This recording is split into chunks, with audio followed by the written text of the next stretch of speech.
Hi, my name is Leonard and welcome to my kitchen. Today we're going to be making bread, and this is part of a series of bread making that I want to share with everybody.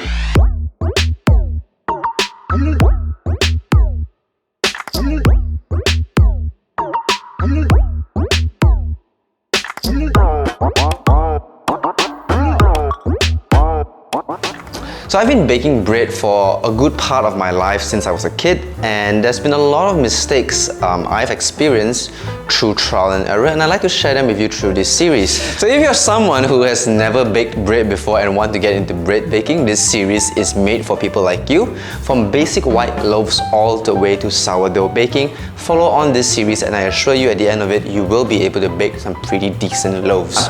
So today's recipe is a basic white loaf. A basic white loaf is something I feel everybody should try and get started with in their first bread making process. So let's start with the basic ingredients on a white loaf. The first thing you're going to need is flour, and there are really two types of flour you can consider. You can use an all-purpose flour just like the tepung gandum we have in Malaysia, or you could use a high-protein flour. The difference, as its name suggests, is the fact that high-protein or bread flour tends to have much more protein content, and it's that protein content that contributes to that network that traps the gas bubble produced by the yeast, right? The next thing you're going to need is yeast. This is the most easy to access yeast you will have available. It's basically a rapid rise or instant yeast. The other two ingredients is basically salt. Salt basically controls the level of yeast activity, and you have your liquids or you have your water. The first thing I'm going to do is measure out some of my ingredients. And you may have heard before of this concept of a baker's percentage. And what a baker's percentage really is basically the amount of ingredients in respect to the flour that you use. So into my scale, I'm going to try and get about 300 grams of flour. So one standard sachet of yeast has approximately about 11 grams. I'm just going to use 2/3 of this, which comes out to approximately about 8 to 9 grams. The other thing I'm going to add is just a pinch of salt. Like I said, the salt basically just adds as a obviously flavor enhancer, but also just to tame the yeast a little bit from not going too crazy. The last thing you're going to add is a bit of water. Water-wise, I'm just going to follow the flour amount, and I'm going to hit for at least 60% of water. Now I'm going to add one extra ingredient, which is a bit of fat. So I'm just going to add about an extra 10 grams or 2 teaspoons of extra virgin olive oil. Fat does create a little bit of tenderness to the bread, and it just lends a bit of extra flavor in the forms of the extra virgin olive oil. Now if you want a more tender loaf, something more akin to an Asian palate, there is one more ingredient that you can add. So the other ingredient that you can add is either in the form of sugar or honey. Now sweet foods like both of these ingredients over here makes the dough a bit more soft and a bit more supple, but of course it also adds sweetness, but more importantly they can also help with browning as well. So the next thing we're going to do is just mix the dough together. Just at this stage over here, when you can see most of the dough is no longer sticking to the sides, that is really when I want to take it out to my work surface. I'm going to knead it, and at first you might feel that it's a bit sticky, but as you go along it gets much more elastic and much more tighter as well. Don't resist the urge to add additional flour like what you see in some cooking shows. We've already measured the exact hydration percentage that we want, and we want to keep it accordingly as much as possible.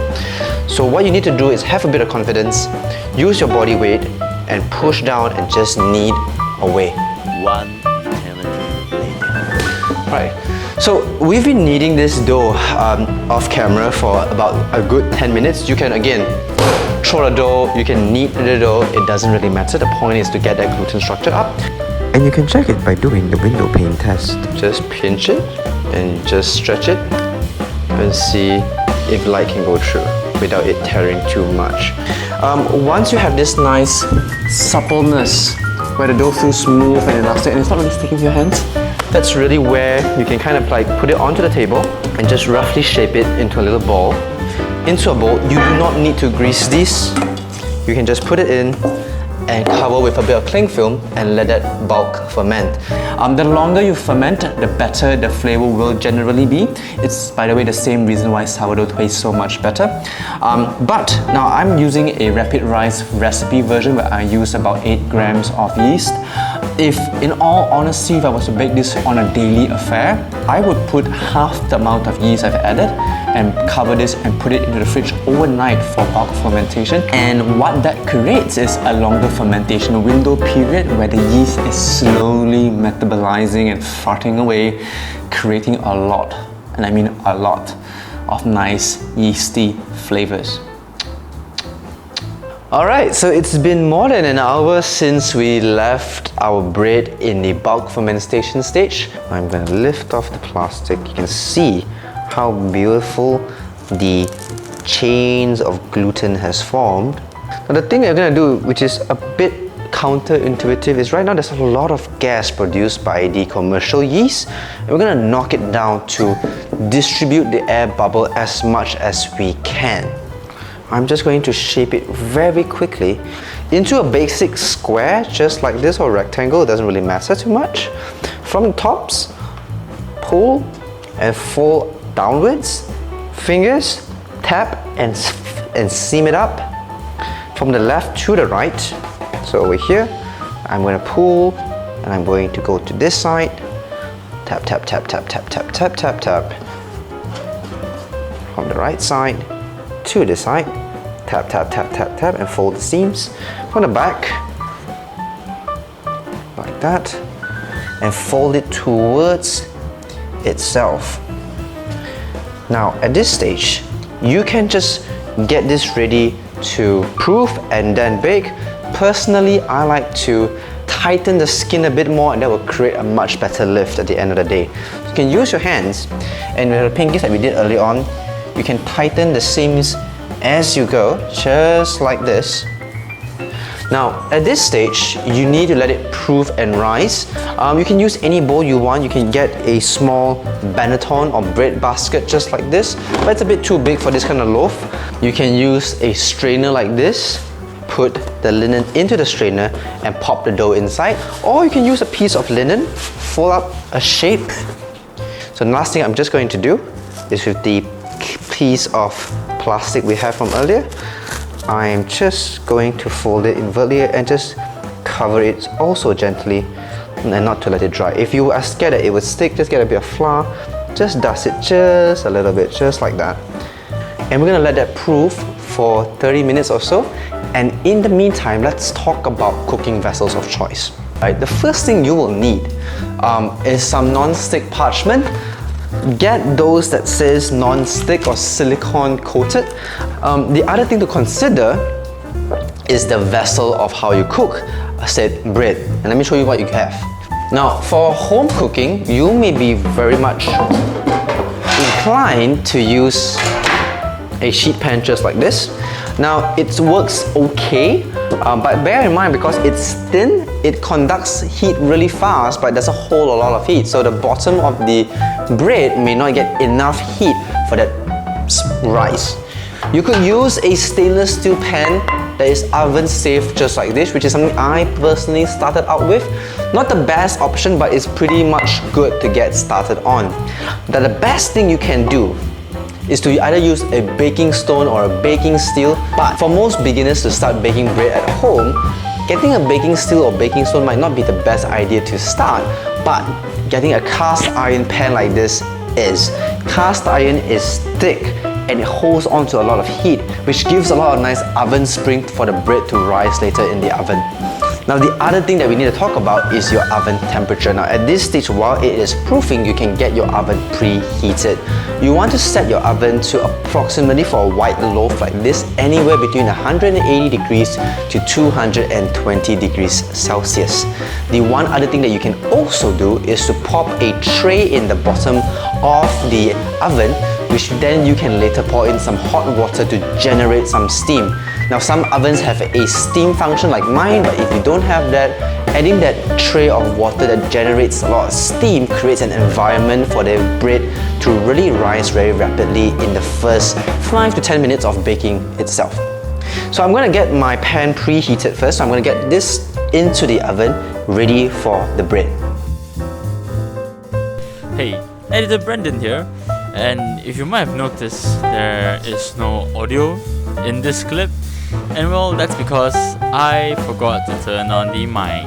So in this clip, I'm just gonna kind of briefly guide you through what Leonard's doing.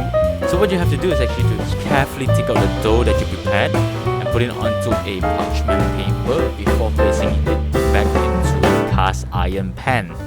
And well, before even baking it, you have to give it a good cut, or in this case we call it a score, to actually give it space to expand, or it will actually crack, or it won't expand as much during the whole cooking or baking process.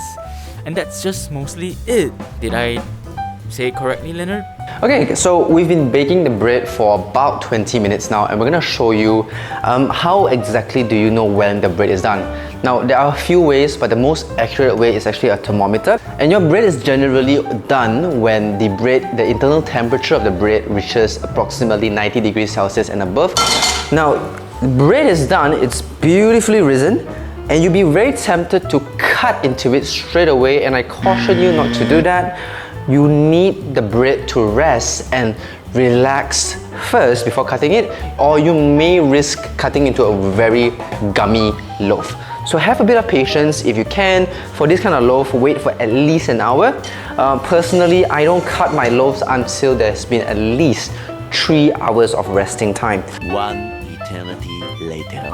Right, so it's been 3 hours since we've let the dough rest now, and you can actually visibly see and feel at this point that the crust has softened a little bit, and there might be a little bit of cracks here and there, which is perfectly normal. That's a good sign of what we call as retrogradation, or the relaxation or alignment of starch molecules. But let's slice into it and let's see how it actually looks inside. So just like how most commercial yeast performs, the crumb is very even and it's really, really soft. But let's have a little taste, right? So there isn't much to say about it. Tastes like a white loaf. Basic, but goes really well with things like jam, kaya if you're from Malaysia. So there you go, this is the perfect basic white loaf, and it's really a great beginner's loaf to get started on a bread making journey. If you enjoyed the video and you enjoyed the recipe, please give this video a like. Let me know, would you actually try out this recipe at home? And how many of you are actually beginner bakers right there? We're gonna make more recipes on different types of breads. We're gonna start off with some nice country loaf, wholemeal loaves and whatnot. And slowly we'll progress our way up to sourdough loaves. If you'd like to find out more and stick around, make sure you subscribe, and I'll see you next time. Bye.